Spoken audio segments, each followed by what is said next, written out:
source féconde.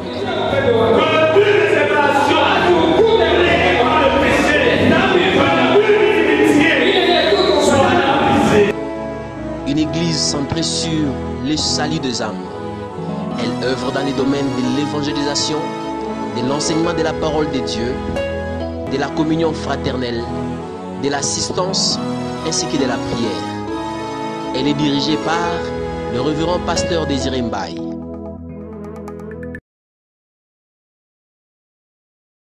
Mais nous bénissons le Seigneur aujourd'hui pour sa présence au milieu de nous.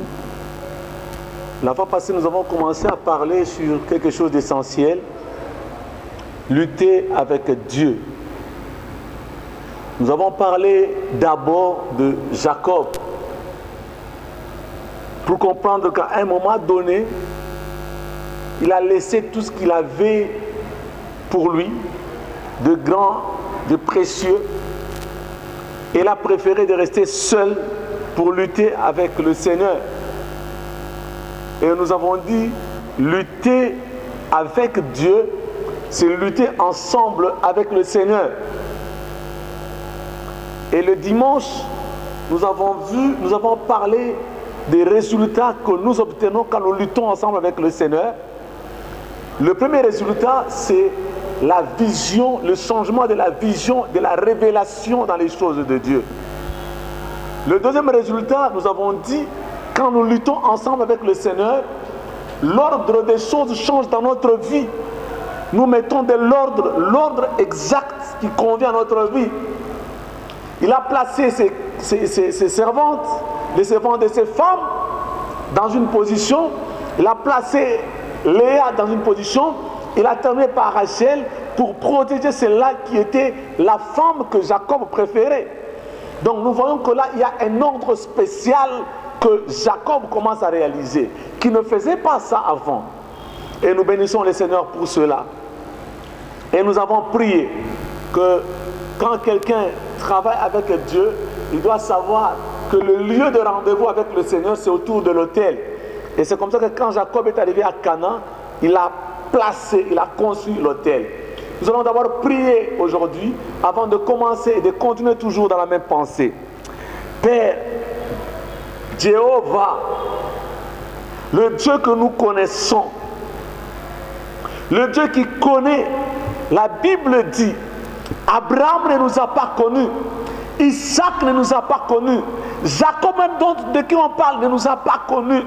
Mais toi, oh Dieu, tu nous connais depuis les temps éternels. Tu as dit quand tu étais une masse informe dans le sein de ta mère, je te connaissais. Oh merci Jéhovah. Tu nous connais quand nous n'avons pas de forme.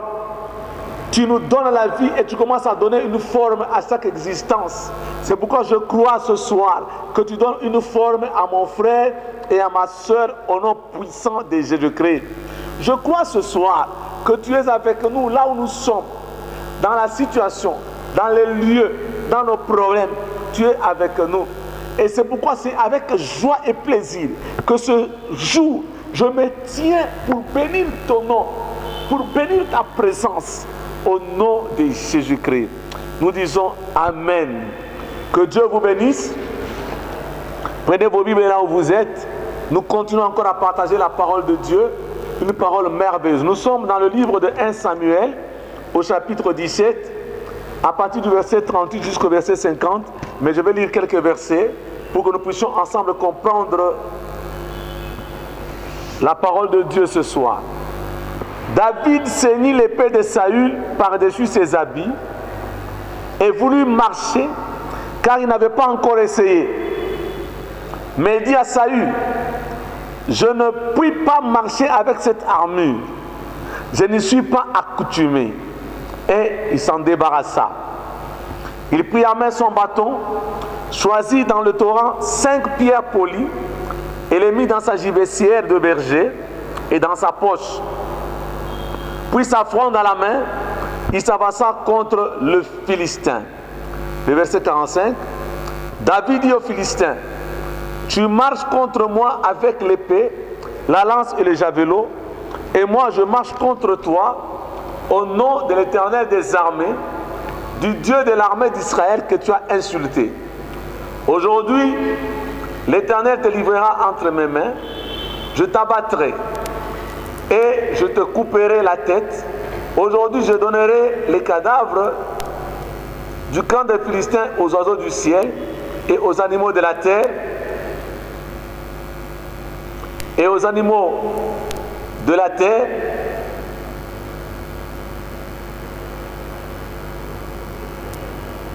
Et toute la terre saura qu'Israël a un Dieu. Verset 50.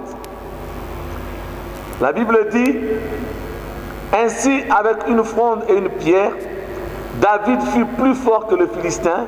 Il le terrassa et lui ôta la vie sans avoir d'épée à la main. Que le Seigneur vous bénisse. Bien-aimés, il s'agit de l'histoire de David que vous connaissez très bien. Ce brave garçon, très jeune, qui a combattu Goliath. Et ici, il s'agit toujours de lutter avec l'Éternel. C'est-à-dire, dans le combat de ta vie, tu dois trouver un partenaire. Frères et sœurs, ne t'engage jamais dans un combat de ta vie sans Dieu comme partenaire. Et si tu es même dans un combat de ta vie, fais tout pour que ce soit le combat de l'Éternel, pour entraîner l'Éternel dans ce combat, pour lutter avec Dieu dans le combat de ta vie. Vous savez, David se retrouve devant Goliath. Il entend beaucoup de choses. Il va trouver le roi. Il dit au roi: moi je peux me battre contre cet homme. David savait que chaque fois que j'engage un combat, j'ai Dieu avec moi. Mais tu dois savoir aujourd'hui, il faut être conscient. Vous savez, les lois spirituelles marchent quand on est conscient, quand on les connaît. Tu dois être conscient que dans les combats de ta vie, Dieu est ton partenaire. Tu combats avec Dieu. Alors le roi finalement, il va dire à David: ok, tu vas essayer une armure. Il lui donne son épée, il met au-dessus de ses habits, il a mis le casque, il a mis tout ce qu'il fallait, il a mis les chaussures. Et David a essayé de marcher. Il a arrêté. J'aime la dernière partie de la phrase. David dit: je ne puis pas marcher avec cette armure, je ne suis pas accoutumé. Bien-aimé, laisse-moi te dire ce soir, est-ce que tu es sûr que les armes que tu utilises depuis, tu peux faire face à l'ennemi aujourd'hui? Est-ce que tu es sûr qu'avec tes armes, que tu vas vaincre l'ennemi? Ou tu t'es engagé dans un combat, tu ne connais pas l'issue? Oh bien-aimé, laisse-moi te dire aujourd'hui, nous connaissons l'issue de nos combats, c'est la victoire avec l'Éternel. Plusieurs s'engagent dans des combats dont ils ne connaissent pas l'issue. Ici, je comprends une chose. Tout homme sait qu'il faut les armes pour aller au combat. Tout homme sait qu'il faut des armes. Je vais te dire aujourd'hui qu'il te faut des armes pour aller au combat de ta vie.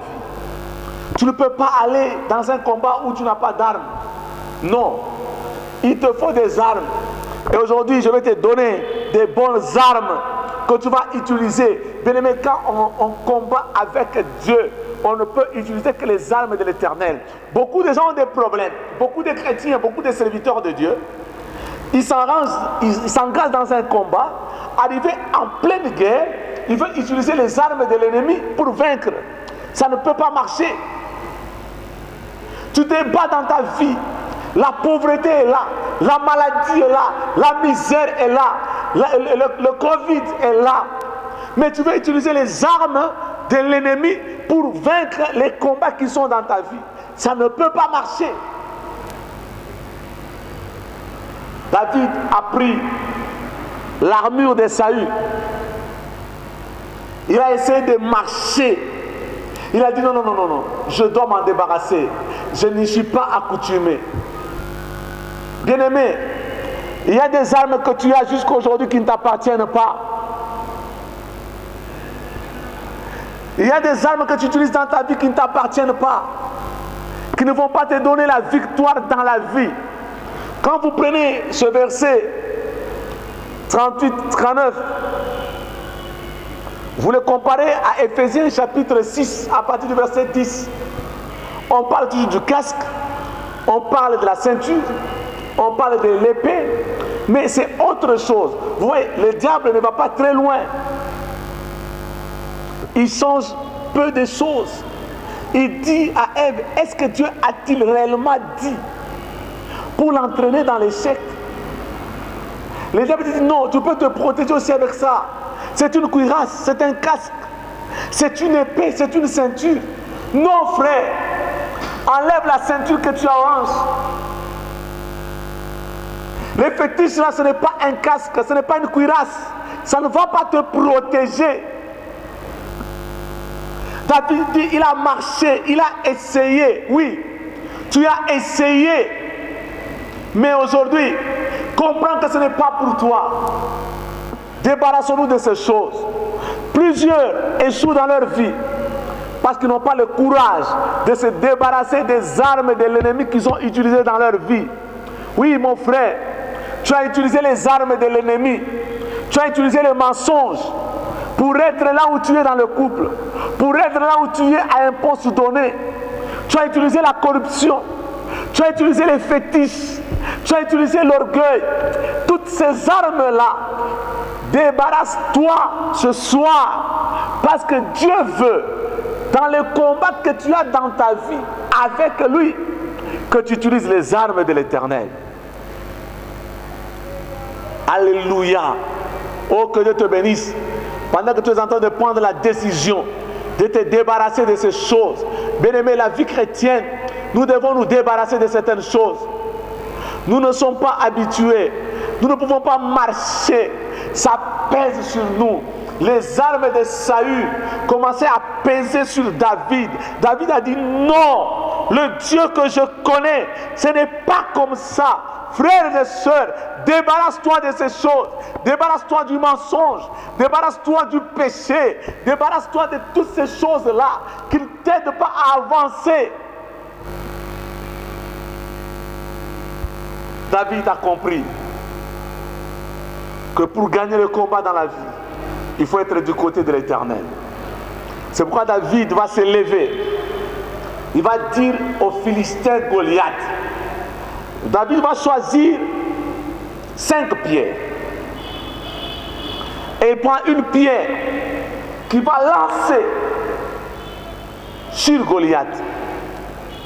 Quand David décide de lancer la pierre, il va courir en direction de Goliath. Oh bien-aimé, tu dois savoir, tu dois connaître l'ennemi qui est en face de toi. Jacob savait que c'était Ésaü. David savait que c'était Goliath. Mais toi, là où tu es, est-ce que tu connais l'ennemi qui est en face de toi?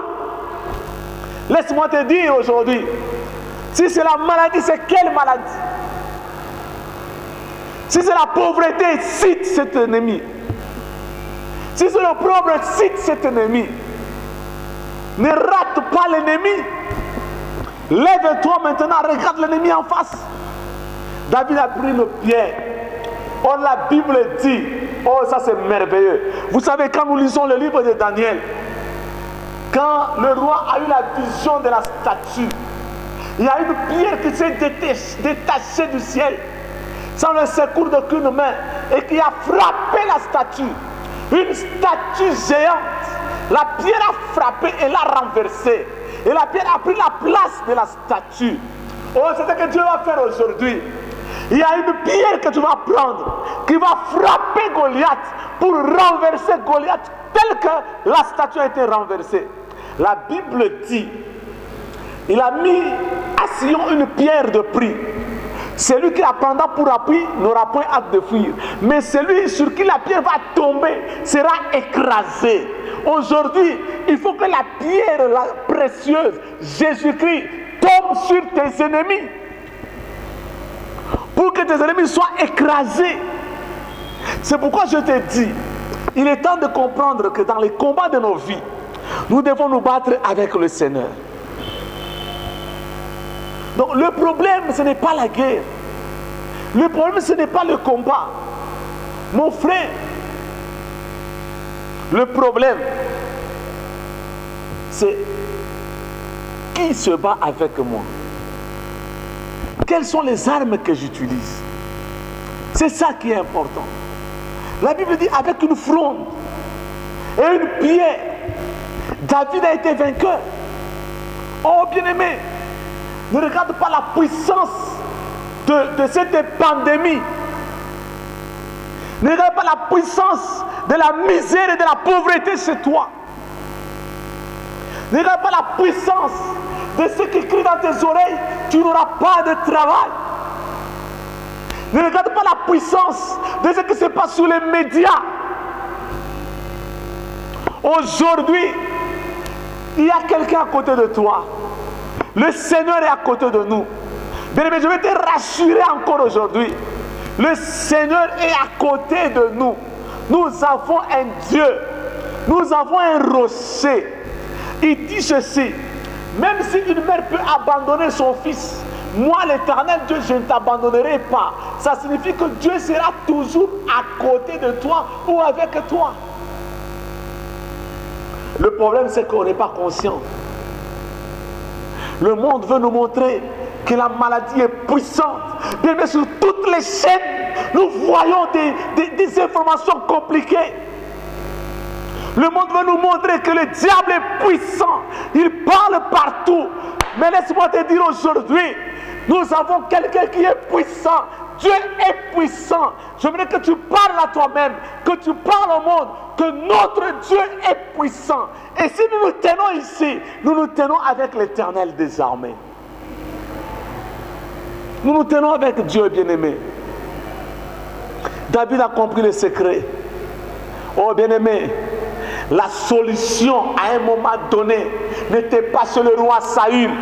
La solution n'était pas au collège des militaires du roi. Non, la solution était avec David, quelqu'un qui a fait l'expérience avec Dieu et quelqu'un qui a décidé de combattre avec Dieu.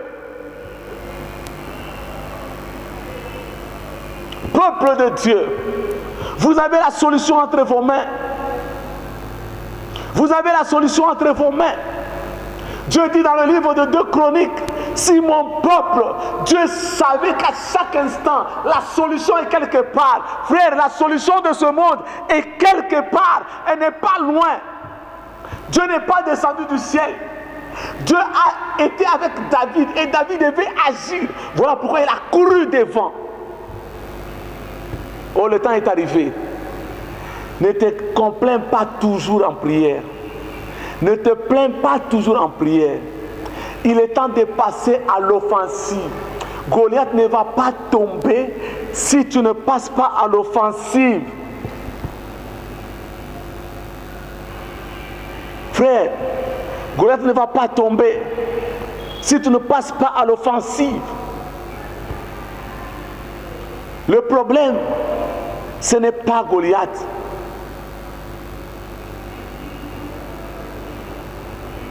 Israël a bien compris, David a compris que le problème n'était pas dans le camp de Goliath. Le problème était dans le camp d'Israël. Oh bien aimé, j'ai mal au cœur. Le problème est dans le camp des enfants de Dieu. Le problème est dans le camp du peuple de Dieu, des serviteurs de Dieu. Le problème n'était pas dans le camp des Philistins, non. David n'a pas négocié avec les Philistins. Il a posé la question aux enfants d'Israël.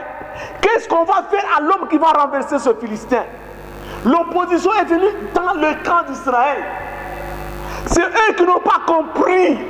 Oh frères et sœurs, église, comprenons que le problème, ce n'est pas la maladie, ce n'est pas la pauvreté, ce n'est pas Covid. Le problème, c'est dans notre camp. Le problème, c'est dans notre cœur. C'est nous qui devons comprendre que nous avons la solution avec l'Éternel. Oh, là où vous êtes, bien-aimés, à la maison, au travail, dans le confinement, je ne sais où. Comprenez que le temps est arrivé. Église, Église, ce n'est pas le bâtiment. D'ailleurs, on nous démontre bien, les bâtiments sont fermés. Mais tu es dans ta maison, tu peux prier le Seigneur, il peut t'écouter. Il a dit, si vous voulez prier, entrez en secret. Oui, Dieu aime travailler en secret. L'église travaille en secret. Je bénis le Seigneur, que les portes soient fermées, parce que nous pouvons travailler en secret. Nous pouvons prier, nous pouvons chercher le Seigneur en secret.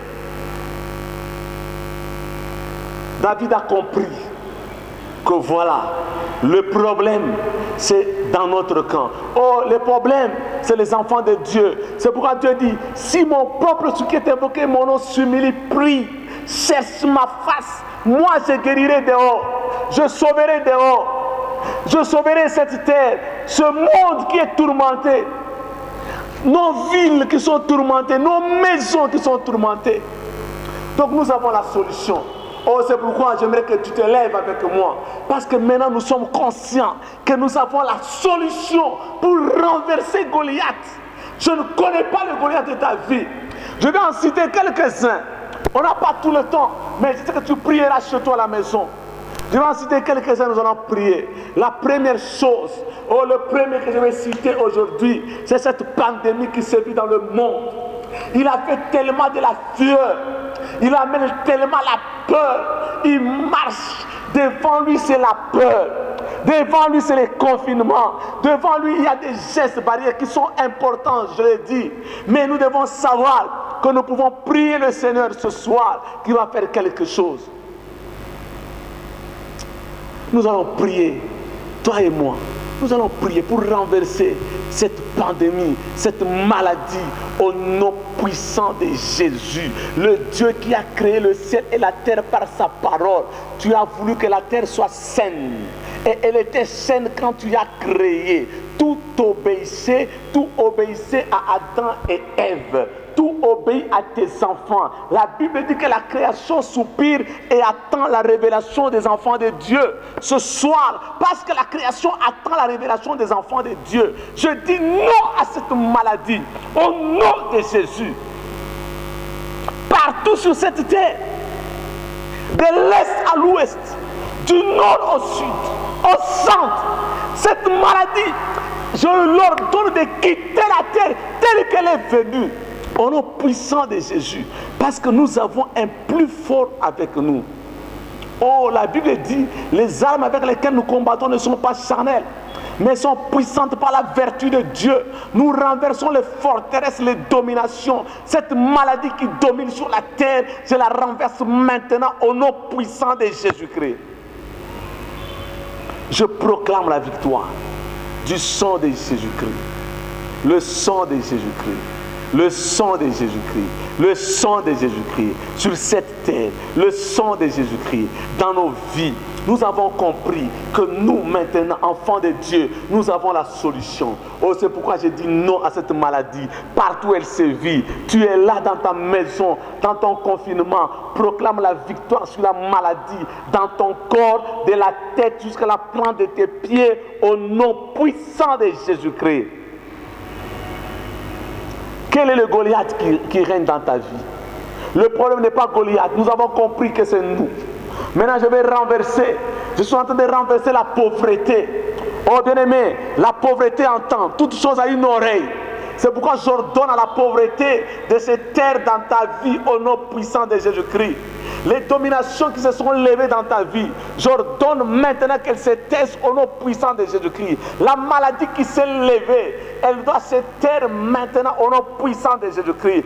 Toute la coalition démoniaque qui s'est levée dans ta maison, dans ta vie, j'ordonne qu'elle se taise maintenant au nom puissant de Jésus-Christ. Merci Jéhovah, parce que tu es vivant et tu agis.